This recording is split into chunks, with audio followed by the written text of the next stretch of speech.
Okay, so next up we have a Vauxhall Zafira 2012 over in Bexhill-on-Sea.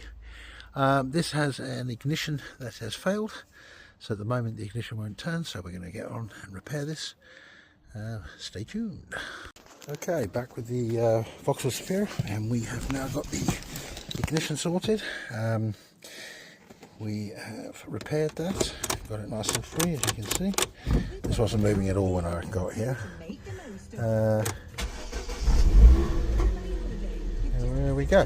And what I've done for the customer is I've reshelled her original key and I've made them a spare, just so they've got a spare that starts the car as well. So lovely. So that's Vauxhall Zafira 2012, Bexhill-on-Sea at the customer's address, and we have provided a repair on the ignition and 2 new keys. That's Instant Keys Autolocksmith, where service is always the key.